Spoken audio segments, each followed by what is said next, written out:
الصلاة والسلام علیک یا رسول اللہ وعلی آلک واصحابک یا حبیب اللہ الصلاة والسلام علیک یا نبی اللہ وعلی آلک واصحابک یا نور اللہ۔ فرمان مصطفیٰ صلی اللہ تعالی علیہ وآلہ وسلم، جو لوگ اپنی مجلس سے اللہ کا ذکر اور نبی پر درود پڑھے بغیر اٹھ گئے تو وہ بدبودار مردار سے اٹھے۔ تو جب بھی کوئی مجلس ہو اللہ اور اس کے رسول کا ذکر کرنا چاہیے، درود پاک بھی پڑھنا چاہیے۔ صلو علی الحبیب صلی اللہ تعالی علی محمد۔ طبرانی میں حضرت سیدنا اعمش رحمۃ اللہ تعالی علیہ سے نقل کیا گیا ہے، حضرت سیدنا عبداللہ ابن مسعود رضی اللہ تعالی عنہ ایک بار صبح کے وقت مجلس میں تشریف فرما تھے۔ انہوں نے فرمایا، میں قاطع رحم یعنی رشتہ توڑنے والے کو اللہ کی قسم دیتا ہوں کوئی یہاں سے اٹھ جائے تاکہ ہم اللہ تعالیٰ سے مغفرت کی دعا کریں، کیونکہ رشتہ توڑنے والے پر آسمان کے دروازے بند رہتے ہیں، یعنی اگر وہ یہاں موجود رہے گا تو رحمت نہیں اترے گی اور ہماری دعا قبول نہیں ہوگی۔ یہ بات ہم سب کے لیے کافی اس میں سبق ہے کہ جو ذرا ذرا سی باتوں پر اپنی بہنوں، بیٹیوں، پھوپھیوں، خالاؤں، ماموں، چچا، بھانجوں، بھتیجوں، رشتہ داروں وغیرہ سے قطع رحمی کر لیتے ہیں، یعنی رشتہ توڑ لیتے ہیں، ان لوگوں کے لیے بیان کردہ جو بھی حدیث جو میں نے بیان کی ہے اس میں بہت عبرت ہے۔ میری مدنی التجا ہے کہ اگر آپ کی کسی رشتہ دار سے بھی ناراضی ہے تو اگرچہ رشتہ دار ہی کا قصور ہو، صلح کر لیجئے، سیٹلمنٹ کر لیجئے، خود پہل کیجئے، خود آگے بڑھیے اور خود آگے بڑھ کر اس کو سلام کیجئے، بات چیت کیجئے، کوشش کیجئے کہ یہ سارے چیزیں ختم ہو جائیں اور اپنے تعلقات کو بہتر کر لیجئے۔ رسول کریم صلی اللہ تعالی علیہ وسلم نے فرمایا، پیر اور جمعرات کو اللہ تعالیٰ کے حضور لوگوں کے اعمال پیش ہوتے ہیں، تو اللہ تعالیٰ آپس میں عداوت، دشمنی رکھنے اور قطع رحمی یعنی رشتہ توڑنے والوں کے علاوہ سب کی مغفرت فرماتا ہے، سب کی مغفرت فرما دیتا ہے، ان کی مغفرت نہیں ہوتی۔ تو اس میں بھی ہمارے لیے سبق ہے کہ ہم اپنے رشتہ داروں کے ساتھ اچھا سلوک کریں، رشتہ قائم کرنے کی کوشش کریں اور درگزر سے کام لیں۔ رشتے توڑنا یہ کوئی اچھی بات نہیں ہے، ہمیں رشتے جوڑنے کے لیے کہا گیا کہ رشتوں کو جوڑنا چاہیے، رشتوں کو قائم رکھنا چاہیے اور ان کے حق ادا کرنے چاہیے، اور رشتہ داروں کو ان کے حق دے۔ اس کی تفسیر میں نعیم الدین مراد آبادی رحمۃ اللہ تعالی علیہ لکھتے ہیں کہ ان کے ساتھ صلہ رحمی کر، اچھا سلوک کر اور محبت اور میل جول اور خبر گیری، یعنی ان کی معلومات لیتا رہے، ان سے ان کی انفارمیشن لیتا رہے، ان کی انفارمیشن رکھتا رہے، کیسے ہیں، کہاں ہیں، کس حال میں ہیں، سمجھ رہے ہیں، یہ مراد ہے۔ اور موقع پر مدد، اگر اللہ نے آپ کو وسعت دی ہے تو ان کی مدد بھی کریں۔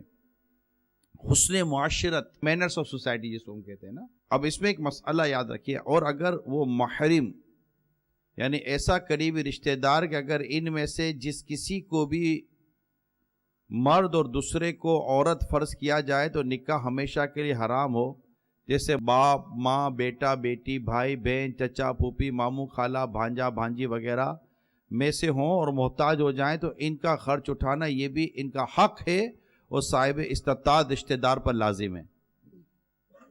تو یہ میں ابتداً کوشش کر رہا ہوں کہ آپ کے سامنے تھوڑی بہت وضاحت میں رشتہ داری کے تعلق سے بیان کر دوں، پھر انشاءاللہ ہم مزید اس کو ڈیٹیل میں لے کر چلتے ہیں۔ صلہ رحمی کہتے ہیں رشتہ داروں کے ساتھ صلہ رحمی کرو، تو صلہ کا معنی کیا؟ یعنی کسی بھی قسم کی بھلائی اور احسان کرنا. اور رحم، صلہ رحمی، رحم سے مراد رشتہ داری، قرابت، رشتہ داری ہے. باہر شریعت میں صلہ رحم کے معنی رشتے کو جوڑنا ہے، یعنی رشتے والوں کے ساتھ نیکی اور سلوک یعنی بھلائی کرنا ہے. آج ہمارا ٹاپک کیا ہے؟ رشتے جوڑنا. ٹوٹنے نہ دیں، جوڑنے کی کوشش کریں. تو یہاں جوڑ پیدا کرنے کے لیے آیا ہے، توڑ پیدا کرنے کے لیے نہیں آیا. تو اللہ تعالی ہم سب کو اللہ کی رضا ہی کے لیے رشتہ داروں کے ساتھ اس نے سلوک کرنے کی، ان کے ساتھ صلہ رحمی کرنے کی، ان کو جوڑنے کی اللہ توفیق عطا فرمائے. صلہ رحمی کرنے کے 10 فائدے. اللہ کی رضا حاصل ہوتی ہے. صلہ رحمی کا معنی سمجھ گیا جو میں نے میننگ میں صلہ کا معنی بھی بیان کر دیا، رحم کا معنی بھی میں نے بیان کر دیا. ٹھیک ہے، ان کے معنی بیان ہو گئے، میننگ بیان ہو گئے. اب اس کے فائدے. اللہ کی رضا حاصل ہوتی ہے، لوگوں کی خوشی کا سبب ہے، فرشتوں کو مسرت ہوتی ہے، فرشتے خوش ہوتے ہیں، مسلمانوں کی طرف سے اس شخص کی تعریف ہوتی ہے، شیطان کو اس سے رنج ہوتا ہے، دکھ پہنچتا ہے، عمر بڑھتی ہے، رزق میں برکت ہوتی ہے، فوت ہو جانے والے آبا و اجداد یعنی مسلمان باپ دادا خوش ہوتے ہیں، آپس سے محبت بڑھتی ہے، وفات کے بعد اس کے ثواب میں اضافہ ہو جاتا ہے کیونکہ لوگ اس کے حق میں دعائیں خیر کرتے ہیں. بھائی اس میں ہو سکتا ہے جو میں ابھی بیان کیا میں نے کہ بعض اوقات ہمارے رشتہ داروں میں، بھائیوں میں لڑائی ہو گئی، بھائی بہنوں میں لڑائی ہو گئی. اب جیسے یہاں کہا گیا کہ فوت ہو جانے والے آبا و اجداد یعنی مسلمان باپ دادا خوش ہوتے ہیں جو فوت ہو گئے، تو ان کے پاس بھی ہمارے اعمال پیش ہوتے ہیں. اب غور کریں کہ 2 سگے بھائی آپس میں لڑ رہے ہیں، اور جب دونوں کی لڑائی اور دونوں کے آپس کے معاملات جب ان کے والد کی قبر میں آتے ہوں گے تو والد کو قبر میں کتنا صدمہ پہنچتا ہوگا. حالانکہ یہاں تک کہا گیا، میں نے کتاب میں پڑھا ہے، جب میرے والد صاحب کا انتقال ہوا تھا، اللہ ان کو غریق رحمت فرمائے، تو میں نے ایک الگ سے اسٹڈی شروع کی تھی کہ وہ آپ کے انتقال کے بعد بیان تم کرتے ہی تھے، لیکن یہ کہ تھوڑا سا میں نے دوبارہ اس کو مطالعہ کیا، پڑھا کہ والدین کے انتقال یا وفات کے بعد بیٹے کی کیا کیا رسپانسبلٹیز ہیں. تو مجھے سویم میں تیجے میں بیان بھی کرنا تھا، تو میں نے اس کی بھی تیاریاں کی ہوئی تھیں. وہاں میں نے ایک بات جو پڑھی اور اس کو بہت زیادہ سمجھنے کا موقع ملا کہ والدین کے ساتھ صلہ رحمی یہ ان کے انتقال کے بعد بھی جاری رہتی ہے. کیسے؟ یعنی ایک شخص کے ساتھ میں صلہ رحمی کر رہا ہوں، مگر وہ انتقال کر گیا تو اسے صلہ رحمی کہاں سے کروں گا؟ وہ تو ہے ہی نہیں. لیکن والدین کا ایسا مقام و مرتبہ ہے کہ ان کے ساتھ صلہ رحمی ان کے انتقال کے بعد بھی جاری رہتی ہے. وہ کیسے؟ آپ ان کے رشتہ داروں کے ساتھ، ان کے دوستوں کے ساتھ، والد کے دوستوں کے ساتھ حسن سلوک کرو، ان کے ساتھ حسن سلوک کرنا والد کے ساتھ صلہ رحمی ہے. یعنی اس کے ساتھ حسن سلوک، والد صاحب کے ساتھ کیا ہو گئی؟ صلہ رحمی ہو گئی. اگر باپ کے دوست، باپ کے دیگر جان پہچان والوں کے ساتھ اچھا سلوک کرنے سے ماں باپ خوش ہوتے ہوں تو سگے بھائی بہنوں کے ساتھ اس سے سلوک کرنے سے ماں باپ کتنے خوش ہوتے ہوں گے. اور ان کی آپس کی رنجیدگی، کہیں 2 بھائی لڑے ہوئے ہیں، کہیں 2 بہنیں لڑی ہوئی ہیں. اچھا اب بھائی اور بہن میں کوئی لڑائی نہیں تھی، یا تو بہن نے اپنی بیٹی بھائی کے گھر میں دے دی یا بھائی نے اپنی بیٹی بہن کے گھر میں دے دی، یعنی خالہ زاد ماموں زاد ان کے رشتے ہو جاتے ہیں کہ خالہ کی بیٹی کے ساتھ شادی ہو گئی یا ماموں کے بیٹے کے ساتھ شادی ہو گئی، ہو جاتا ہے نا، یہ شادی ہو گئی. اب یہ 2 بھائی بہن جو تھے نا، یہ اب ہو گئے سمدھی سمدن. جب یہ سمدھی سمدن ہوئے، پتہ نہیں کیا ہو گیا، اچھے خاصے بھائی بہن تھے، لیکن اب بھائی کو یہ پرابلم ہو گیا کہ یہ میری بیٹی کے ساتھ بدسلوکی کر رہی ہے، یا بہن کو یہ ہو گیا کہ میرا بھائی میری بیٹی کے ساتھ بدسلوکی کر رہی ہے، اس کا ماموں ہے. لیکن یہاں دونوں کی لڑائی شروع ہو گئی. یہ جھگڑے لڑائیاں جو خاندانوں میں ہو رہی ہوتی ہے اس کے اسباب ہے، اس کی وجوہات ہیں، انشاءاللہ ہم اس پر آئیں گے. لیکن اب دیکھیے کہ اس سے نقصان کتنا بڑا ہوا کہ دو خونی رشتے آپس میں لڑائی کر بیٹھے. دو سگے بھائی کاروبار میں لڑ پڑتے ہیں، دو سگے بھائی رشتہ داری میں لڑ پڑتے ہیں، حتیٰ کہ دو سگی بہنیں کپڑوں میں لڑ پڑتی ہیں، شادی میں لڑ پڑتی ہیں. تو نے بیٹی کی شادی کی، مجھے دعوت صحیح نہیں دی، 4 دعوت دی، ایک کیوں نہیں دی؟ میں آئی تو مجھے پوچھا کیوں نہیں؟ بیٹھنے کا کیوں نہیں بولا؟ کھڑے ہونے کا کیوں نہیں بولا؟ کھانے کا کیوں نہیں بولا؟ کپڑے کیوں نہیں دیے؟ فلاں چیز کیوں نہیں دی؟ زیور کیوں نہیں دیے؟ تحفہ کیوں نہیں دیا؟ کارڈ پہلے کیوں نہیں دیا؟ غلطی ہو گئی، معاف کر دو بھائی، کارڈ پہلے نہیں دیا، آئندہ احتیاط کریں کہ بھائی پہلے آپ کو SMS کر دیں گے. لیکن یہ چھوٹی چھوٹی چیزیں جس کی کوئی بیسک نہیں ہے، کوئی بیسک نہیں ہے. ہمارے جو رشتے ٹوٹتے ہیں نا، اس میں بہت بڑی وجہ انا ہوتی. کیا ہوتی ہے؟ ایگو، انا. اور یہ لفظ اتنا عجیب ہے، انا. کہتے ہیں نا انا کو فنا کرو گے تو مقام ملے گا. اعلیٰ حضرت فرماتے رضا جو دل کو بنانا تھا جلوہ گائے حبیب، تو پیارے قید خودی سے رہیدہ ہونا تھا. اعلیٰ حضرت کی تو عاجزی ہے، یعنی تو اپنے دل سے خودی کو، میں کو ختم کر دے تو تیرے دل میں پیارے حبیب کے جلوے بس جائیں گے صلی اللہ تعالی علیہ وسلم. تو انا یہ شیطان نے کہا تھا، انا خیر منہ. جب شیطان کو اللہ تعالیٰ نے فرمایا کہ تو نے آدم کو سجدہ کیوں نہ کیا، تو شیطان نے رب کریم کی بارگاہ میں جواب دیتا ہے، شیطان بردود، کہ انا خیر منہ، میں اس سے بہتر ہوں. اور اسے اس کی انا کھا گئی، میں اسے بہتر ہوں. کیوں؟ خلقتنی من نار وخلقتہ من طین، کہ مجھے آگ سے بنایا، اسے مٹی سے بنایا. یہ تکبر تھا شیطان کا. قرآن خود کہتا ابا واستکبرا، کہ اس نے تکبر کیا، وکانا من الکافرین، اور کافروں میں سے ہو گیا. تو یہ جو انا ہے نا، جب ہمارے رشتوں سے، ہمارے آپس کے تعلقات سے یہ ضد، یہ انا، یہ ایگو، یہ جس دن ختم ہو جائے گا نا، ہم خود آگے بڑھ کر ملیں گے. میں کیوں آگے جاؤں؟ ارے بھائی تم آگے بڑھو، اللہ چاہے تو تمہیں جنت میں بھی آگے بڑھنا نصیب ہو جائے گا. تم آگے تو بڑھو نا، پہل تو کرو، بناؤ بھی تو صحیح نا. نہیں میں نہیں بناتا، اس سے مجھ پر ظلم کیا، اس سے میرے ساتھ زیادتی کی ہے، اس سے میرے ساتھ فلاں کیا، اس سے میرے ساتھ فلاں کام کیا. اچھا آؤ میں تمہیں حدیث سناتا ہوں. حدیث سنیے، آپ کے میرے نبی صلی اللہ تعالی علیہ وآلہ وسلم خوبصورت فرمان جنت نشان. فرماتے جسے یہ پسند ہو کہ اس کے لیے جنت میں محل بنایا جائے اور اس کے درجات بلند کیے جائیں، اسے چاہیے کہ جو اس پر ظلم کرے اسے معاف کرے، اور جو اسے محروم کرے یہ اسے عطا کرے، اور جو اس سے تعلق توڑے یہ اس سے تعلق جوڑے. تعلق جوڑنے کی بات کرو، جنت کا محل لینا ہے، مغفرت کی بشارت دینی ہے، اللہ کی رضا لینی ہے، مصطفیٰ کو راضی کرنا ہے، ماں باپ کو راضی کرنا ہے، مرنے کے بعد دعائیں بھی لینی ہیں، عمر میں برکت بھی لینی ہے، رزق میں برکت بھی لینی ہے، بلاؤں سے بچنا بھی ہے، دعائیں بھی لینی ہے. اتفاق پیدا کرو، لڑائیوں کو بھگاؤ. کئی فتنے ایسے ہیں جو دین کو منڈ کر رکھ دیتے ہیں، آخرت اور قبر سب داؤ پہ لگی ہوئی ہے. غیبت اللہ کی پناہ.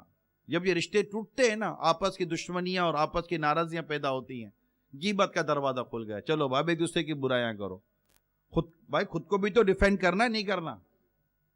یار آپ کچھ کرو، میں کیوں کروں، وہ ایسا جناب، اس کی پوری فائل کھلے گی. اب وہ جس کو سلو کرانی تھی اس کے پاس جائے گا، یار تم کچھ کرو، میں کروں، یہ ایسا اس کی فائل کھلے گی.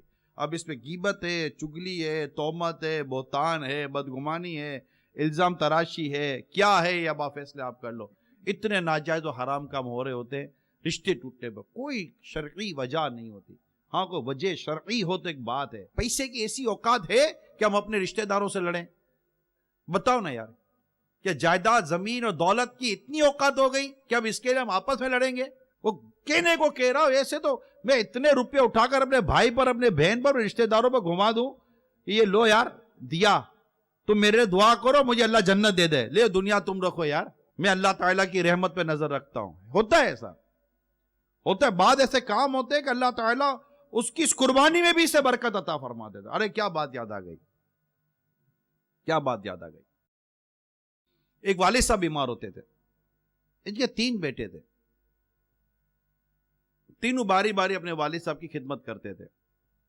چھوٹے بیٹے نے ایک دن کہا, بھائیوں کو جمع کیا کہ ہم جیسے باپ کی خدمت کرنی چاہیے, کر نہیں سکتے جو اتنا کر سکتے, کبھی آپ کر لیتے, کبھی میں کر لیتا, کبھی وہ کر لیتا ہے, لیکن جیسی خدمت کرنی چاہیے نا ہو نہیں رہی ہے. میں ایک مشورہ دے رہا ہوں کہ والد صاحب کو کوئی ایک لے لے اپنے ذمے, پھر وہ صرف باپ کی خدمت کرے, اور جو اپنے والد کی خدمت کی ذمہ داری لے گا, والد کے انتقال کے بعد جائیداد میں اس کو کوئی حصہ نہیں ملے گا. دونوں بھائیوں کو جو دوسرے سے بڑی حیران بھی, بولا یہ عجیب مشورہ لے کر آیا, کہنا تو یہ چاہتا کہ زیادہ حصہ ملے گا, یہ بولتا ہے کوئی حصہ نہیں ملے گا. اس نے کہا بھائی آپ ہوش میں تو ہو؟ کہا میں بالکل ہوش میں ہوں اور میں اپنی بات پر قائم ہوں, اس کو کوئی جائیداد میں حصہ نہیں ملے گا. کہ ٹھیک ہے پھر آپ ہی رکھ لو بھائی. کہ ٹھیک ہے. وہ سمجھ چاہتا ہی یہی تھا کہ باپ کی خدمت مجھے مل جائے, کہ میں باپ کی دل و جان سے خدمت کر سکوں. اس سے والد صاحب کو لیا اور گھر لے گیا. اب جتنا اس سے بن پڑا, اب اس کے بعد بس ایک ہی اس کی بات, اتنی بڑی سیکریفائی کیا نا, وہ خدمت ہی کرتا رہا اپنے باپ کی, حتیٰ کہ والد صاحب تو بیمار تو تھے ہی, تھوڑے عرصے کے بعد انتقال ہو گیا. اس پر کمنٹمنٹ اس نے اپنے آپ کو وڈرو کیا کہ مجھے ورثے سے کوئی حصہ نہیں چاہیے. اس نے اپنے آپ کو خود اسکپ کیا. ایک دن یہ سویا ہوا تھا, اسے خواب میں کسی نے کہا کہ فلاں زمین کے حصے میں 100 دینار پڑے ہیں, جاؤ لے آؤ. اس نے خواب میں پوچھا کیا اس میں میرے لیے برکت ہے؟ والد کا تو انتقال ہو چکا تھا, اس کے بعد کی بات ہے. تو خواب میں بتایا نہیں اس میں تمہارے لیے برکت تو نہیں ہے. صبح ہوئی تو اس نے اپنی بیوی سے کہا کہ یوں خواب آیا, کہا لے آؤ. اب بیوی تو بیوی ہوتی ہے نا, تو اس کو کہا کہ لے آؤ, کہا نہیں برکت نہیں ہے, مجھے نہیں لانا ہے. پھر رات سویا, پھر خواب آیا, کہا فلاں جگہ پر 10 دینار پڑے ہیں. تو اس سے خواب میں پوچھا اس میں میرے لیے برکت ہے؟ کسی نے کہا کہ اس میں تمہارے لیے برکت نہیں ہے. تو اس سے پھر صبح خواب بیان کیا. بیوی پھر بولی اب تو لے آؤ, 100 کے 10 ہو گئے. تو وہ بولا نہیں برکت نہیں ہے, نہیں گیا. پھر خواب دیکھا, تیسری رات تھی, خواب میں کسی نے کہا کہ فلاں جگہ پر 1 دینار پڑا ہے, جاؤ تم لے آؤ. تو اس نے پوچھا کیا اس میں میرے لیے برکت ہے؟ تو کہا اس میں تمہارے لیے برکت ہے. وہ اٹھا اور وہاں گیا, جگہ ہٹائی, 1 دینار مل گیا. 1 دینار کی اس نے مچھلی خریدی گھر کے لیے, کچھ سامان وغیرہ خریدا. مچھلی لے کر آیا. جب مچھلی کا پیٹ کاٹا تو 2 مچھلیاں تھیں. تو مچھلی کا جیسے پیٹ کاٹا, مچھلی کے پیٹ سے انتہائی قیمتی پرائس لیس ڈائمنڈ موتی نکلا.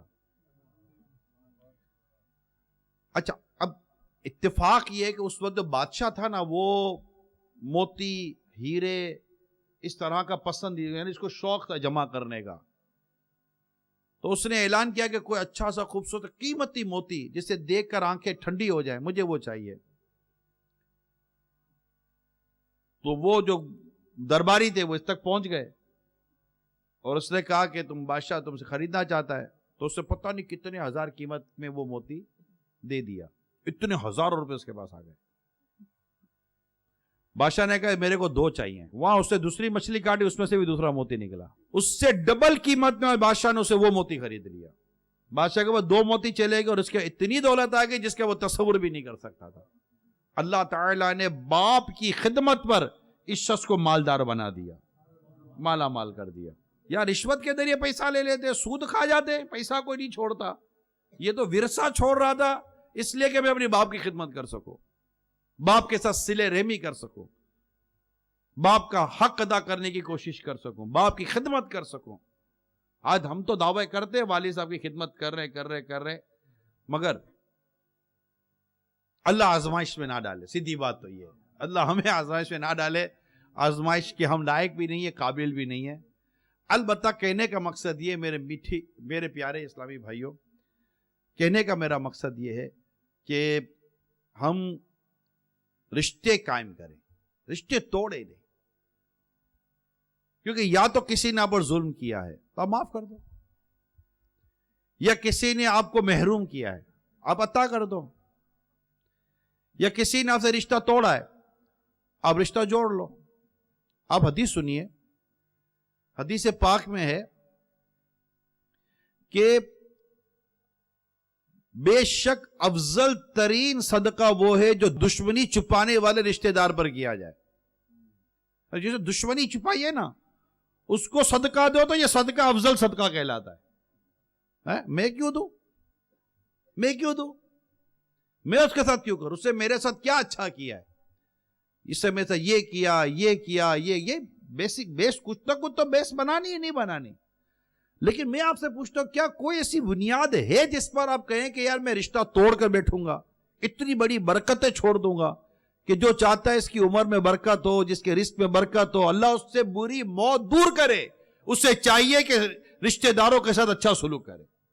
آپ بتاؤ یار کیا کوئی ایسی چیز ہے جو ہم اتنا بڑا کمپرومائز کریں کہ جو رشتہ داری کے ساتھ اچھا سلوک کرتا ہے اللہ اس کی عمر میں برکت دیتا ہے, اس کے رزق میں برکت دیتا ہے, بری موت دور فرماتا ہے. نہیں, اس نے بہت برا کیا میرے ساتھ. کتنا برا کیا بھائی؟ میں آپ کو تاریخ کا ایک عجیب واقعہ بتاتا ہوں, بڑا واقعہ ہے. یہ واقعہ امیر المومنین حضرت سیدنا صدیق اکبر رضی اللہ تعالیٰ عنہ کا واقعہ ہے. میں آپ کو واقعہ عفق کی طرف لے کے جا رہا ہوں, سورہ نور میں جس کا ذکر آیا کہ اس کا پورا خلاصہ یہ ہے کہ حضرت سیدنا ابو بکر صدیق رضی اللہ تعالیٰ عنہ کی شہزادی ام المومنین سیدنا عائشہ صدیقہ رضی اللہ تعالیٰ عنہ, میرے آقا صلی اللہ تعالیٰ علیہ وسلم کی زوجہ, ہماری امی جان, ہماری کروڑوں مائیں ان پر قربان. اور میرے آقا صلی اللہ تعالیٰ علیہ وسلم ان سے بے حد محبت فرماتے تھے. ایک غزوے سے واپسی پر منافقین نے آپ کے بارے میں آپ پر تہمت لگا, پر بہتان لگایا. یہ اتنا بڑا کہ اس میں ایک وہ صحابی بھی ان منافقین کی موافقت میں آ گئے, یعنی ان کے ساتھ وہ انوالو ہو گئے ایک طرح سے, کہ یہ وہ تھے کہ جن کا خرچ صدیق اکبر اٹھایا کرتے تھے. وہ رشتہ دار تھے صدیق اکبر رضی اللہ تعالیٰ عنہ کے, تو صدیق اکبر رضی اللہ تعالیٰ عنہ ان کا خرچ اٹھاتے تھے. لیکن ظاہر ہے کہ بیٹی پر بات آئی نا, اور وہ جتنا وقت گزرا وہ خاندان ابو بکر صدیق پر کیا گزرتی ہوگی رضی اللہ تعالیٰ عنہ. خود رسول پاک صلی اللہ تعالیٰ علیہ وسلم اور صحابہ کرام کے درمیان جو اس وقت کی گفتگو تھی وہ پورا ٹاپک ہے, مگر میں جس موضوع کی طرف لانا چاہ رہا ہوں, تو آپ نے صدیق اکبر رضی اللہ تعالیٰ عنہ نے قسم لے لی کہ میں ان کا خرچہ نہیں اٹھاؤں گا. اس پر اللہ تبارک و تعالیٰ نے قرآن کریم کی آیت کریمہ نازل فرما دی اور صدیق اکبر رضی اللہ تعالیٰ عنہ کو قسم اٹھانے سے, قسم کھانے سے روکا گیا, اور ان کا سلسلہ جاری رکھنے کی ان کو ترغیب دلائی گئی. اور اللہ تعالیٰ نے قرآن پاک میں ارشاد فرمایا وَلْيَعْفُوا وَلْيَصْفَحُوا. کیا فرمایا صدیق اکبر رضی اللہ تعالیٰ عنہ کو کہ اور چاہیے کہ معاف کریں اور درگزر کریں, معاف کریں اور درگزر کریں, معاف کریں اور درگزر کریں. وَلْيَعْفُوا وَلْيَصْفَحُوا, معاف کریں اور درگزر کریں. أَلَا تُحِبُّونَ أَن يَغْفِرَ اللَّهُ لَكُمْ, کیا تم اسے دوست نہیں رکھتے کہ اللہ تمہاری بخشش کرے؟ وَاللَّهُ غَفُورٌ رَحِيمٌ, اور اللہ بخشنے والا مہربان ہے. سرکار صلی اللہ تعالیٰ علیہ وسلم جب یہ آیت کریمہ صدیق اکبر رضی اللہ تعالیٰ عنہ کے سامنے تلاوت فرمائی تو آپ نے کہا بے شک میری آرزو ہے کہ اللہ میری مغفرت فرمائے, اور میں ان کے ساتھ جو سلوک کرتا تھا ان کو اب بند نہ کروں گا. چنانچہ آپ نے اس مالی تعاون کو جاری فرمایا. اس آیت سے صدیق اکبر کی فضیلت بھی ثابت ہوتی ہے. آپ کو بڑے مرتبت والا بڑی شان والا بیان فرمایا گیا. تو اللہ کرم کرے ہمیں بھی ان پاک ذات پاک ہستیوں سے سیکھنے اور سمجھنے کا موقع ملے. آپ سوچئے جو بھی رشتے توڑ کر بیٹھے ہیں، بھئی کیوں رشتے توڑ کر بیٹھے ہیں؟ ایسا کیا ہو گیا ہے آپ کے ساتھ؟ کیا کر دیا کسی نے؟ خود آگے بڑھیں اور آگے بڑھ کر وہ کہتے رہے جب مائنڈ بن گیا نا آپ کا، ایک بار آپ کا ذہن بن گیا کہ میں نے بنانی ہے، تو پھر آپ بہت کچھ قربانیاں دے دو گے. نفس کی قربانی، مال کی قربانی، ہر طرح کی آپ قربانی دے دو گے، کیونکہ رب کو راضی کرنا ہے، اللہ کو راضی کرنا ہے. نہیں وہ پہلے کرے، اس میں ہی ہم رہ گئے.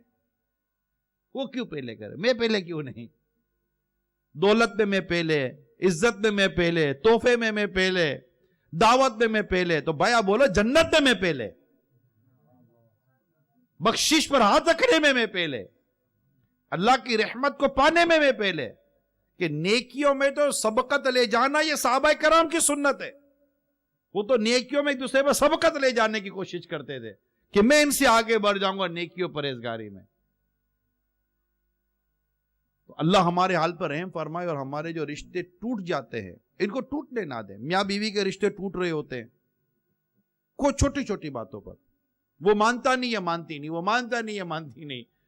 کیا یار اس لیے شادی کی تھی کہ وہ مانتا نہیں یا مانتی نہیں، وہ مانتا نہیں یا مانتی نہیں. اس کی ماں یوں تو اس کا باپ یوں تو اس کی بہن یوں تو وہ تو تیرا ماں یوں تیری ماں یوں تیری بہن یوں. ارے بھائی آپ دونوں نے شادی کی ہے، دونوں ایک دوسرے کی کرو نا یار. چھوڑ دینا، رائٹ لیفٹ چھوڑ دیں، دائیں بائیں چھوڑ دیں پلیز. اپنا ٹریک خود بنائیں، محبت کے ساتھ رہیں، پیار کے ساتھ رہیں، ایک دوسرے کے حق ادا کریں. ہمارے یہاں جھگڑا بنیادی طور پر جو رشتے میں جھگڑے ہوتے ہیں اس کی ایک وجہ حق ادا نہ کرنا بھی ہے. اب حقوق ادا کریں. شوہر کو پتا ہونا چاہیے کہ بیوی کا حق کیا ہے. ہمیں نہیں پتا ہوتا. شوہر بس شوہر ہے، I am husband, I know you are husband.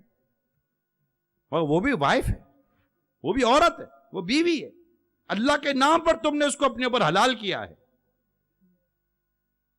وہ ظلم کے لیے نہیں ہے، وہ زیادتی کے لیے نہیں ہے، وہ گھر کی ملازمہ بننے کے لیے نہیں ہے، وہ محض خدمت کے لیے نہیں ہے. اس کو عزت چاہیے، مقام چاہیے، مرتبہ چاہیے، ڈگنیٹی چاہیے. اس کی بھی زندگی کے کچھ ارمان ہے، اس کو بھی پرائیویسی بھی چاہیے. She wants many things. اور شوہر کے لیے کئی چیزیں وہ ہے جو اس کو دینا اس پر لازم واجب ہے، اخلاقی طور پر اس پر پابند ہو جاتا ہے کہ اس کو مجھے دینا چاہیے because she is my wife. یہ اس کی رائٹس ہیں، rights of wife and rights of husband یقیناً یہ اس سے زیادہ ہے، کیونکہ مرد کو افضل قرار دیا گیا، مرد کو افسر قرار دیا گیا. اور رجال قوامون علی النساء، مرد افسر ہے عورتوں پر. تو عورت کو چاہیے، بیوی کو چاہیے کہ وہ اپنے شوہر کے ساتھ اس کی اتھارٹی کو ایکسپٹ کرے گی. Yes he is authorised person in my house because he is my husband.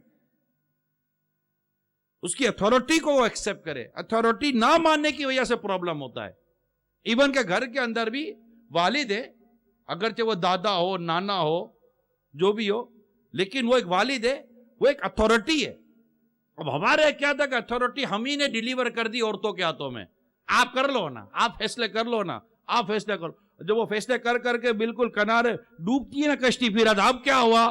کشتی ڈوب گئی. مرد جو ہے نا گھر کا، میری ریکویسٹ ہے وہ اپنی پوزیشن کو سمجھنے کی کوشش کرے. میں نہیں کہتا کہ ہر چیز میں جو آتا ہے وہ سسر ہے، دادا ہے، نانا ہے، باپ ہے، ٹھیک ہے، بچے بڑے ہو گئے، فیملی ہے، بٹ اس کی اپنی ایک پوزیشن تو ہے نا، وہ اتھارٹی تو ہے نا، اس کا ایکسپیرینس ہے، اس کی ساؤنڈ ہے. جب وہ دیکھے کہ گھر کا شرادہ بکھر رہا ہے، دھاگا ٹوٹ رہا ہے، تسبیح ٹوٹ جائے گی، موتی بکھر جائیں گے، کس چیز کا انتظار کر رہا ہے؟ وہ سمیٹ کر رکھے اپنے گھر کو، وہ باندھ کر رکھے اپنے گھر کو. میں ایک مثال دیتا ہوں. یہ دیکھ رہے اوپر کا حصہ تسبیح کے، یہ دیکھ رہے ہیں آپ تسبیح کے اوپر کا حصہ، یہ گھر کا بڑا ہے، یہ گھر کا بڑا ہے جس سے سارے موتیوں کو پکڑ کر رکھا ہے. اس کو نکال دیں سب موتی بکھر جائیں گے. اور جب جب یہ لوز ہوتا چلا جاتا ہے نا، آپ دیکھنا تسبیح ڈھیلی پڑ جاتی ہے. اس کو چاہیے کہ اپنی پوزیشن کو سیٹ رکھے اور اچھے اخلاق اچھے کردار کے ساتھ اپنی فیملی کو بکھرنے نہ دے. یار تم دولت سنبھال سکتے ہو، گھر نہیں سنبھال سکتے. فیملی جب ڈسٹرب ہو گئی تو آپ بزنس کا کیا کرو گے؟ بزنس کا اچار بناؤ گے؟ مطلب سونے کی اینٹیں کھاؤ گے؟ کیا کرو گے؟ کس پر سو گے؟ جب فیملی نہیں ہوگی، بیوی بچے نہیں ہوں گے، بھائی بہن نہیں ہوں گے، خالہ نہیں ہوگی، ماموں نہیں ہوں گے، یہ رشتہ دار ہیں. یہ بہترین زندگی ہے. آپ اپنی خوشی اور غم میں ان کے ساتھ شیئر کرتے ہیں. اچھا میرے تو تجربے کی بات ہے، زندگی بھر بات نہیں کرتے، جنازے میں چلے جاتے ہیں. آپ کو تجربے کی بات ہے، آپ کے بھی تجربے ہوں گے. ہاں یار اب تو چلو، ارے بھائی جب معاف، اب جنازے پہ گئے سب معاف کیا. ارے اللہ کے بندے جیتے جی معاف کر دے یار، جیتے جی معاف کر دے. آج میں آپ کو کہہ رہا ہوں، کیا پتا کتنوں کی آج آخری رات ہو اور پتہ چلے کہ بھائی انتقال کر گئے یا بہن انتقال کر گئی، ماں باپ چلے گئے، شور گھر چھوڑ کر چلا گئے، شور کسی گھر میں، بیوی کسی اور گھر میں، تمہیں اطلاع مل جائے گا یہ انتقال کر گئے، ہارٹ فیل ہو گیا، ایکسیڈنٹ ہو گیا، واٹ ایور. پھر اس کے جنازے میں جاؤ اور اس کی میت میں جاؤ تو تیجے میں جاؤ تو گلے ملو، ہے افسوس کاش کہ میں زندگی میں کر لیتا. تو زندگی میں سمجھا رہا ہے نا دعوت اسلامی کا مبلغ آپ کو، ہمت کرو اس پر نہیں. اچھا اس میں کہتے بھی ہیں، یہ آج لڑائی ہوتی ہے نا، تیرے جنازے میں بھی نہیں آؤں گا. کیوں نہیں آئے گا بھائی جنازے میں؟ مسلمان کا حق ہے، یہ تو آپ کا رشتہ دار ہے، کیوں نہیں آؤ گا جنازے میں؟ کیا کر دیا اس نے یار آپ کے ساتھ؟ کیا بگاڑا ہے یار اس آدمی نے؟ تو ایسا نہ کریں. وہ جنازے میں جاتے ہی ہیں، جنازے میں جاتے اتنا سا منہ لے کے جائیں گے، سائڈ میں کھڑے ہو جائیں گے. آج معاف کرو نا، ورنہ قبر پر رو گے، جنازے پر رو گے، آپ کی محبت آپ کو رلائے گی، خون کا رشتہ آپ کو رلائے گا کہ کاش کہ میں جیتے جی میرے بھائی کو یا میری بہن کو یا میرے رشتہ دار کو یا میرے ماموں کو یا میرے چچا کو، میری خالہ کو، میرے پھوپھی کو، کاش کہ میرے زندگی میں ہی ان کے ساتھ سارا کام سیٹ کر لیا ہوتا اور اللہ کو راضی کرنے میں کامیاب ہو گیا ہوتا. اور یہ وہ صدمہ ہے، دنیا کی کوئی دولت آپ کے صدمے کا مرہم نہیں بن سکے گی. جب تک آپ زندہ رہیں گے ہو سکتا ہے کہ یہ صدمہ آپ کو کاٹتا رہے گا. دنیا کی کوئی عزت شاید آپ کے صدمے کو ختم نہ کر سکے. تو اللہ ہمیں توفیق دے، رشتہ قائم کرے، رشتہ نہ ٹوٹنے دیں. اور میری ریکویسٹ ہے، اس شخص کو پہچانیں جو آپ کے رشتے کو قائم کرنے میں رکاوٹ بن رہا ہے. اس پرسنالٹی کو پہچانیں. جب آپ سے وہ بات کرتا ہے تو آپ کو لگتا ہے کہ یہ دوری پیدا کروا رہا ہے. تو چھوٹے باپ کے عمل آئے گا خود ہی جھکمرا کر. اب جو اس طرح کی جو آپ سے ڈسکس کر رہا ہے، آپ کو اچھا تو بہت لگے گا، مگر یہ آپ کا پرلے درجے کا دشمن ہے، یہ آپ کا خیر خواہ نہیں ہے، یہ آپ کی رشتہ داریاں تروا رہا ہے، آپ کی محبتوں کو نفرتوں میں اور اضافہ کر رہا ہے اور محبتوں میں اور کمی لا رہا ہے. اس کا کام نہیں تھا، یہ کام تو اس کو جوڑنا تھا. ایسے جب رشتے ٹوٹ رہے ہوتے نا میاں بیوی کے، تو قرآن کریم اور شریعت مطہرہ کے اصول اور احکام کے مطابق یہ ہے کہ جب دو میاں بیوی میں دوری ہو رہی ہو نا، تو دونوں طرف کے لوگ آئیں، وہ جو ان میں صلح کرنا چاہتے ہیں، اگر وہ صلح کی نیت سے آئیں گے نا، اللہ تعالیٰ ان میں صلح فرما دے گا. اب وہ آنے والا ہی نہیں چاہتا. مجھے میسج آیا کہ ایک گھر ٹوٹ رہا تھا اور ٹوٹتے ہوئے اس گھر کا جو کیس تھا، وہ ایک گھر کے بڑے بزرگ ہوتے ہیں نا، بڑی عمر ہوتی ہے، 60-70 سال کی عمر ہو جاتی ہے. اب ان کی چلتی بھی اتنی ہے، اتھارٹی بھی ایسی ہوتی ہے، بدن سارا کمزور ہو چکا ہوتا ہے، زبان میں بڑی طاقت ہوتی ہے، زبان کمزور نہیں پڑتی. باپ رے باپ، 4 آدمی لے کر چل رہے ہوتے لیکن زبان خود سے چل رہی ہوتی ہے. زبان نہیں کمزور ہوتی باپ، بلکہ شاید زبان مضبوط ہو جاتی ہے. اور مجھے پتا چلا کہ اس بڑے صاحب کی ضد کی وجہ سے وہ گھر ٹوٹ گیا. صرف بڑے صاحب، نہیں ہونے دوں گا. ارے بھائی چچا جان چھوڑو، آخری ٹائم پہ کیوں ایسا کر رہے ہیں؟ نہیں ہونے دوں گا. ٹوٹ گیا گھر. بعض لوگ ایسے ہوتے ہیں کہ لڑائی ہو گئی، اب بچوں کہتے ہیں خبردار ماموں کے بیٹے سے ملے تو، خبردار خالہ کے بیٹے سے ملے تو، خبردار چچا کے بیٹے سے ملے تو. یعنی دو بھائیوں میں لڑائی ہو گئی، اب دونوں لڑایا دونوں بچوں میں اتر گئی. اچھا باپ نے روکا اپنے بیٹے کو، اس باپ نے روکا اپنے بیٹے کو، دونوں بھائیوں میں لڑائی، یہ لڑائی اتری دونوں چچا کا بھائیوں میں. اچھا انہوں نے بھی باپ کی بات مانی، نہیں ماننی چاہیے تھی آپ کو یہاں پر باپ کی بات. ماں باپ کی بات ہر جگہ تھوڑی مانی جائے گی. جب اللہ اور اس کے رسول کے حکم کے خلاف بات کریں گے تو بات نہیں مانی جائے گی. خونی رشتہ ہے، صلہ رحمی ہے. آپ چچا سے تعلق نہیں توڑ سکتے، باپ کے ساتھ بدتمیزی بھی نہیں کر سکتے، ڈس آن کرنا پڑے گا. اور ایک اچھے خوبصورت اور پازیٹیو انداز میں آپ نے اپنے والد صاحب کی بھی عزت رکھنی ہے اور اپنے چچا سے بھی تعلق قائم کر کے رکھنا ہے، ٹوٹنے نہیں دینا. مگر ہوتا یہی ہے. اچھا اب ہوتا یہ کہ یہ لڑتے لڑتے آخر کیا ہوا، دونوں چلے گئے اور خاندان کے اندر نفرت کا، دشمنی کا اور دوری کا بیج بو گئے. میں ان سب کو عرض کر رہا، اگر ایسے لوگ مجھے آج دیکھ اور سن رہے ہیں تو کہ اگر آپ کی وجہ سے خاندان کے اندر دوریاں ہیں تو آپ سوچو، اگر اللہ نہ کرے کوئی گناہ یا ناجائز کام کرتے ہوئے آپ مر گئے اور اللہ ناراض ہو گئے، اس کے حبیب روٹ گئے، اللہ نے قیامت کے دن تم سے پوچھ لیا بتاؤ تم نے کیوں کیا ایسا، کیا جواب دو گے یار؟ کیا جواب دو گے؟ کیوں کیا؟ تمہاری وجہ سے یہ سارے فتنے فساد برپا ہوئے، کیوں کیا ایسا؟ کیا جواب دیں گے ہم لوگ قبر و حشر میں؟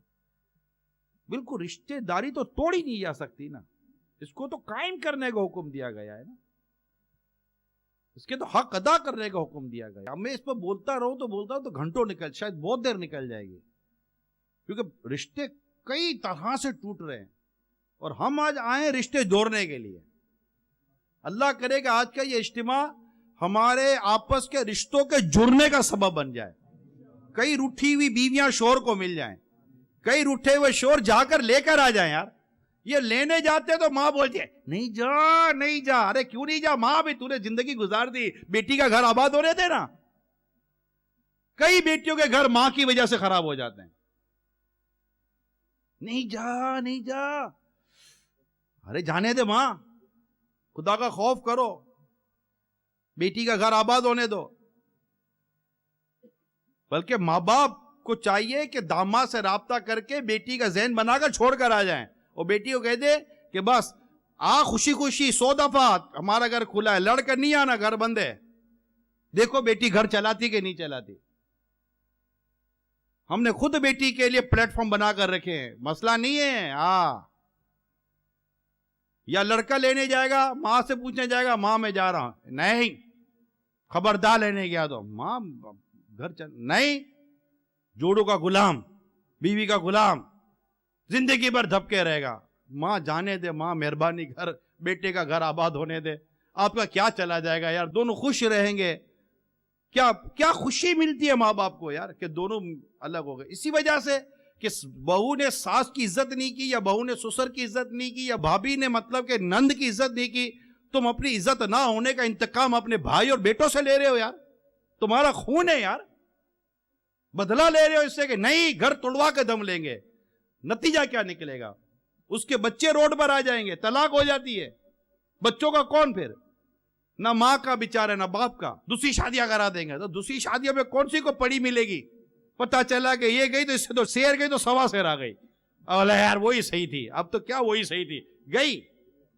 پہلے بہو کو بہو بنایا، اب آپ وہ دوسری لینے چلے گئے. جب بھی نہیں آئے گی نا، یہ پڑی ہے، یہ پری 4 دن کے بعد چڑیل بن جاتی ہے. یہ ساری شروع میں پریاں نظر آتی ہے، بعد میں پتہ نہیں کیا ہو جاتا ہے. اور یہی بعض اوقات عورتوں کا کام ہے. تمہاری ماں ایسی، تمہارا باپ ایسا، تمہاری ماں ایسی، تمہارا باپ ایسا، تمہاری ماں ایسی، تمہارا باپ ایسا. ماں باپ سے لڑا کر بیٹے کو الگ کر دیتی ہے. آپ کے پاس تو ہفتہ 8 دن وہ آیا، یہ 25 سال تک اس کے ماں باپ نے تو اس کو بیچارے کو پالا تھا. یار خوش نصیب ہے وہ عورت جس نے اپنے شوہر کے دل میں ماں باپ کی عزت بڑھائی ہو. خوش نصیب ہے وہ عورت. تم آج اپنے شوہر کے دل میں اس کے ماں باپ کی عزت میں اضافہ کرو، اللہ تعالیٰ تمہاری اولاد کے دل میں تمہاری عزتوں کا اضافہ کرے گا. ظلم زیادتی مت کرو، گھر مت توڑو، مہربانی کرو. میں ہاتھ جوڑتا ہوں، میں اسلامی بہنوں کے آگے ہاتھ جوڑتا ہوں، خدا را صبر کرے، برداشت کرے. نہیں اس نے یوں بولا، نہیں اس نے یوں بولا، نہیں چلتا یار. تمہاری ماں نے تمہیں کتنا بولا تھا؟ آپ کی ماں نے کو کم بولا آپ کو؟ روز تو اپنی ماں سے لڑتی تھی. اچھا ساس بھی عجیب ہے، بہو جواب نہ دے، کوئی جواب ہی نہیں دیتی. ارے بیٹی روز کے 10 دفعہ تمہیں ڈس آن کرتی ہے، کچھ بھی نہیں. بہو نے ایک دفعہ کچھ کہہ دیا تو بس آپے سے باہر.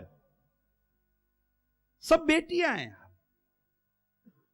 نہیں کام نہیں. ارے بھائی کبھی سر میں درد، کبھی پیٹ میں درد، کبھی بدن میں درد، موڈ نہیں ہے یار، نہیں ہوتا کام کرنے کا بعض اوقات موڈ. اب ساس کا موڈ نہیں ہے تو نہیں کرتی نا کام. بھائی بعض اوقات نہیں ہوتا، طبیعت انسان ہے یار. جانور سست پڑا رہتا، نہیں پڑا رہتا یار. ہم لے آتے جانور پالنے کے لیے، سست پڑا رہتا ہے، کھاتا بھی نہیں ہے بیچارہ یار. تو جانور پر تو تمہیں رحم آتا ہے، بیچارہ سست ہو گیا ہے، کھاتا نہیں ہے، پانی جا کے گھاس کھا کے کھلاتے ہو. جانوروں پر رحم کرتے ہو، تمہیں انسانوں پر رحم نہیں آتا یار. اس کا مطلب بیچاری کے پاس دماغ ہے نا، پاگل تھوڑی لائی ہو. سر ہے تو سر میں درد ہوگا، ہاتھ پیر ہے تو کوئی لولی لنگڑی لائی ہو. ہاتھ بھی ہے، پیر بھی ہے، سر بھی ہے، دل بھی ہے، گردہ بھی ہے، پھیپڑا بھی ہے، تو درد تو وہاں ہوگا. آپ کو نہیں درد ہوتا؟ یہی باپ بیٹوں میں بھی مسئلے ہو جاتے ہیں. کس چیز کے پرابلم یار؟ لڑائی جھگڑا، کس چیز کے لڑائی جھگڑا، کس چیز کی ناراضی؟ میں نے بہت ساری باتیں کھول کر آپ کے سامنے رکھ دی ہے. جو اللہ کی رضا کے لیے گھر بنانے، جوڑ پیدا کرنے کی کوشش کرے گا، میرے رب نے چاہا تو اس کو جنت میں اعلیٰ مقام ملے گا. اور دنیا میں بھی میرے رب نے چاہا تو وہ ذلت نہیں پائے گا، اس کو عزت ملے گی. لوگ اس کو عزت کی نظر سے دیکھیں گے، یار یہ آدمی یا یہ عورت جوڑ کر کر کے زندگی گزاری ہے اس نے. میں کہتا ہوں اگر میاں بیوی کا گھر ٹوٹ رہا ہے نا تو دونوں کے ماں باپ مل جائیں. وہ اچھا وہ لڑے دونوں میاں بیوی، ادھر دونوں کے ماں باپ بھی لڑ پڑے. اب بتاؤ، ارے بھائی یہ تو 2 بچے تھے، آپ تو سمجھدار تھے یار، آپ تو انڈرسٹینڈنگ پیدا کریں. Worse come to worse, worse come to worse, worse come to worse. If divorce ہو ہی گئی ہے، ایمرجنسی ایگزٹ تو ہے نا. یہ اللہ کا ہم پر رحم ہے، ہم پر کرم ہے کہ جہاں رشتہ نکاح سے قائم ہوا وہاں ہمیں ایمرجنسی ایگزٹ بھی دی گئی ہے کہ اگر حق ادا نہیں کر سکتے، کوئی ایسے ایشوز ہے تو ٹھیک ہے، راستے سے آپ باہر نکل جائیں. جبکہ یہ راستہ ایمرجنسی کے طور پر میں نے کہا، میں نے ایگزٹ نہیں کہا ہے. میرا ورڈ یاد رکھیے گا، میں نے کیا ورڈ کہا ہے؟ ایمرجنسی ایگزٹ کہا ہے. ڈائیورس یہ ایگزٹ نہیں ہے، ڈائیورس یہ ایمرجنسی ایگزٹ ہے. جب گھر میں آگ لگ جائے تو سب سے پہلے گھر کی آگ بجھاؤ. اب لگ گیا کہ گھر کی آگ نہیں بجھے گی بلکہ ہم جل جائیں گے، اب ایمرجنسی ایگزٹ یوز کرو. آپ پہلے خود کو اور اپنے گھر کے سامان کو بچاؤ، اپنے بچوں کو اس آگ سے بچاؤ. اس آگ سے مراد میرے گھر کی لڑائی اور جھگڑے اور فتنے، کیونکہ اس میں آپ بھی اب لگتا ہے کہ ہم جل کر ختم ہو جائیں گے اور جہنم کی طرف دوڑ رہے ہیں. ایمرجنسی ایگزٹ موجود ہے. اب جب ایمرجنسی ایگزٹ لینے کا طے ہو جائے تو پھر آپس میں اتفاق سے ایمرجنسی ایگزٹ لیں، کیونکہ آپ کو اس کے بعد بھی جینا ہے، جنگل میں نہیں جانا. آپ انسانوں میں ہی رہو گے، لڑ کر نہیں رہ سکتے یار. جنگل میں جانور ایک دوسرے کو ٹکڑے مارتے ہیں، جانور لڑتے ایک دوسرے کے ساتھ، یوں مارتا ہے، یوں مارتا ہے، یوں مارتا ہے. مسلمان کو آپس میں یوں لڑے گا یار؟ یہ سب تدبر سے ہوگا، برداشت سے ہوگا، اور بڑوں کو، عقل مند سمجھدار لوگوں کو انوالو کر کے ہوگا. جوان جوڑے بعض اوقات نہیں، ان میں برداشت نہیں ہوتا. ایک تو فلم میں ڈراموں نے تباہی مچائی ہوئی ہے. لڑکیوں کو یہ ہو گیا بس ہم آزاد، اور آزاد ہو کر کیا کرو گی یار؟ تمہیں جو اسلام نے کہا ہے وہ کرو نا. دنیا کی نہیں مانو، اللہ اور اس کے رسول کی مانو گے تو عزت ملے گی. اپنی زندگی اس طرح گزارو جیسے اللہ اور اس کے رسول نے ارشاد فرمایا ہے. اور یہ گھر گرہستی یہ آپ کی اصل زندگی ہے. میں اسلامی بہنوں کو ہمیشہ مشورہ دیتا ہوں، سب سے زیادہ رسپانسبل جو کمیونٹی ہے اس میں ایک ویمن کمیونٹی ہے. بچے 7 سال 8 سال کی عمر تک تقریباً ماں کے پاس ہوتے ہیں، اور یہی وہ ٹائم ہے جو بچوں کا مائنڈ بنتا ہے. مین کنسٹرکشن جو ہے نا، بیسک کنسٹرکشن، بنیاد، یہ ماں کے ہاتھ میں. والد تو بعد ہوگا ڈیکوریشن میں، بیوٹیفیکیشن پر، فرنیچر میں کام کر رہا ہوتا ہے، لیکن جو آرکیٹیکٹ جو ہے یہ تو ماں ہے، عورت ہے، جو اپنے بچوں کی ڈیزائننگ کرتی ہے، اس کی بنیاد بناتی ہے. عبادت، تقوی، پرہیزگاری، اخلاق، کردار، نیکی، سچ، یہ تو ماں کرتی ہے، اور اس کے لیے ٹائم چاہیے ہوتا ہے عورت کو، بیچاری کو پکانا بھی ہے، سونا بھی ہے، اٹھنا بھی، اور بھی کام ہے، 7 بچے، یہ 7 سال کی عمر میں یہ ایک بچے کو بیچاری سیٹ کرتی ہے، اللہ اس کو دوسرا عطا فرما دیتا ہے، تیسرا فرما دیتا ہے، یہ 25 سال ہو جاتے ہیں، یہ اپنے بچوں کی تربیت سے فارغ نہیں ہوتی۔ اللہ کا شکر ہے، بعضوں کو اللہ تعالیٰ نے زیادہ اولاد سے نوازا ہوتا ہے۔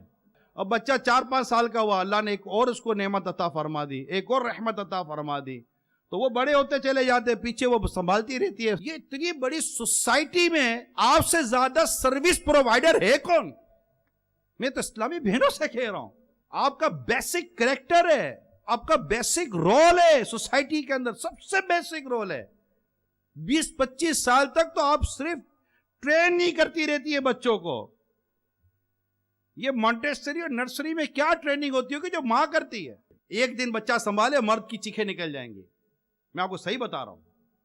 ہم تو بچہ ہاتھ پہ لیتے نا، جو ہمارا اپنا بیٹا ہاتھ پہ لیتے ہیں اور پیار کیا یہ کرے، واہ واہ وہ لو لو لو لو اللہ اللہ، تھوڑی دیر میں رونا شروع کرتا ہے، یہ رو رہا ہے، دے دیا۔ وومیٹنگ، ایسے وومیٹنگ کر دی، دے دیا، ایسے پیچھی کر دی، دے دیا۔ پیمپر نہیں پہناتی ہو، پورا دن پہنا کر رکھا تھا، بھول گئی بیچاری۔ پہلے کون سے بچے پیمپر پہن کے بڑے ہوئے ہیں؟ یا اکثریت وہ جس نے پیمپر کبھی زندگی بھی نہیں پہنا تھا، اور آج بچوں کے باپ اور نانا دادا بن گئے۔ اس وقت بھی تو مائیں تھی نا، بغیر پیمپر کے بچے سنبھالتی تھی۔ آج تو 8-8 گھنٹے 10-10 گھنٹے بچہ پیمپر پہن کے بیٹھا ہوتا ہے، اندر میں اس کی تباہی آ رہی ہوتی ہے بعض اوقات، لیکن باپ نہیں سنبھال پاتا اتنا نہیں۔ یہ دیکھیں اللہ تعالیٰ نے اس عورت کے اندر یہ کیپیسٹی رکھی ہے، ایفورٹ کرتی ہے یار، یہاں پک رہا ہے، یہاں شور بلا رہا ہے، یہاں ساس بلا رہی ہے، تھکن بھی لگی ہوئی ہے، وہاں بچہ رو رہا ہے، فوراً سب کو سمیٹ کر لپیٹ کر فوراً جا کر اپنے بچے کو دودھ پلاتی ہے۔ آنکھیں بھی اس کی بند ہو رہی ہوتی ہے، نیند آ رہی ہوتی ہے، سو نہیں سکتی کہ گھر کے کام کرنے۔ آپ بھی اگر رات کو آئے تھکے آ رہے تو اس نے بھی پورا دن کام کیا ہے، کوشش کی ہے، آپ کے لیے کھانا پکا کر رکھا ہے، اس نے آپ کے لیے لنچ تیار کر کے دیتی ہے، آپ کے پیچھے گھر کے کام کاج کرتی ہے۔ جو ایسی کرتی ہے میں ان کا کہہ رہا ہوں، جو نہیں کرتی اور اس طرح اپنی زندگی نہیں گزارتی، ان کے پرابلمز ہوتے ہیں۔ پرابلمز اصل میں ہماری رسپانسبلٹیز کو نہ نبھانے کی وجہ سے ہوتا ہے۔ شوہر بھی اپنی ذمہ داری نہیں نبھائے گا تو پرابلمز ہوں گے۔ تو یہ میں نے کچھ چیزیں عرض کر دی ہے رشتہ داری نبھانے کے تعلق سے، جوڑ پیدا کرنے کے تعلق سے، مگر ٹوٹتے کیوں ہیں اس کے ریزن سے بیان کیے، اور یہ ٹوٹے ہوئے جڑیں گے کیسے، کچھ اس کی وجوہات بھی میں نے بیان کر دی۔ ایسی اسلامی بہنیں جو گھر توڑتی ہے نا، میں ان کو ایک ایڈوائز کرتا ہوں کہ آپ یہ سوچتی ہو کہ یہ شوہر ایسا ہے، بغیر شادی کے تو آپ بھی نہیں رہو گے، رہنا بھی نہیں چاہیے، خدا نہ خواستہ آپ کا گھر ٹوٹ جاتا ہے اور آپ دوسرے سے شادی کرتی ہو، تو کیا گارنٹی ہے کہ یہ اس سے اچھا ملے گا؟ بھائی ہر عورت میں خوبیاں بھی ہیں، خرابیاں بھی ہیں نا، ہر مرد میں خوبیاں بھی ہیں، خرابیاں بھی ہیں۔ آپ کو گھر چلانا ہے نا، خوبیوں پر نظر رکھو، خرابیوں کو دور کرنے کی کوشش کرو، تو دعوت اسلامی آپ کے گھر کو بچائے گی انشاءاللہ، انشاءاللہ عز و جل۔